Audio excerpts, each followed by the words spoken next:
Dans le monde sucré de la betterave, la vie n'est pas toujours rose. Elle peut même parfois virer au jaune, car la betterave a des ennemis redoutables, les pucerons verts et noirs.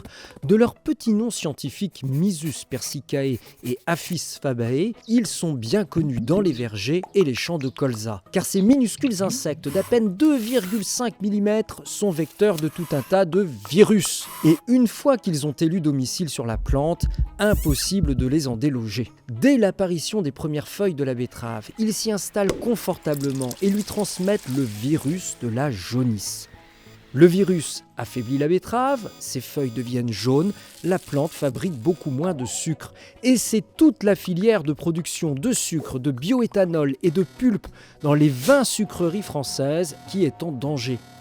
En France, il a toujours été difficile de contrôler la jaunisse de la betterave. En 1988, en Centre-Val de Loire, 25% de la production de betteraves sucrières est perdue à cause de l'invasion des pucerons. Mais les betteraviers ne vont pas se laisser faire. En France, la culture de la betterave sucrière remonte à 1812, sous Napoléon Ier, une première mondiale à l'époque.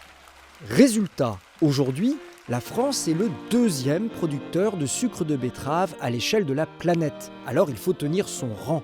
Plusieurs techniques sont ainsi mises en place pour éloigner les pucerons des champs.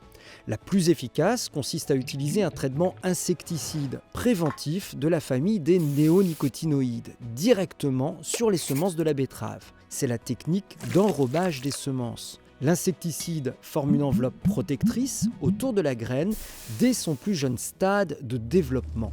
C'est ainsi que les betteraviers sont parvenus à contenir la prolifération des pucerons verts et noirs durant près de 30 ans. Mais en 2018, coup de tonnerre, l'Europe décide d'interdire l'utilisation des néonicotinoïdes accusés de perturber les insectes pollinisateurs et les colonies d'abeilles. Une aubaine pour les pucerons qui en profitent pour faire leur grand retour en France. Le virus de la jaunisse dans leur bagage, ils ravagent tout sur leur passage. En 2020, plus d'un tiers de la récolte est détruit. Pour sauver la filière en péril, la France octroie alors aux producteurs une dérogation de 3 ans, pendant laquelle ils pourront encore utiliser les néonicotinoïdes en enrobage des semences.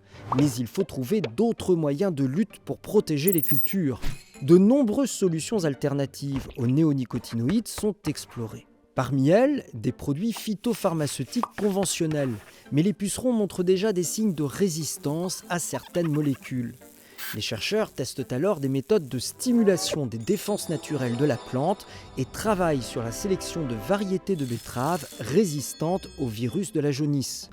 Ils tentent d'introduire aussi des insectes prédateurs et parasitoïdes dans les champs, tels que les coccinelles et les cirfes, ou alors de créer des barrières végétales avec des plantes répulsives. Mais malgré des efforts de recherche importants, à ce jour, aucune solution chimique ou naturelle aussi efficace que les traitements à base de néonicotinoïdes n'a été identifiée. Pourtant, depuis le mois de janvier 2023, ça y est, les insecticides néonicotinoïdes sont définitivement bannis en France, quelles que soient les cultures. Pour lutter contre la prolifération des pucerons verts et noirs, la pulvérisation d'insecticides reste autorisée, mais leurs effets sont limités dans le temps et très réglementés. Aujourd'hui, les pistes de recherche sont nombreuses et porteuses d'espoir. Surtout, elles mobilisent tous les acteurs de la filière pour maîtriser les pucerons de manière durable et sauver la betterave sucrière française.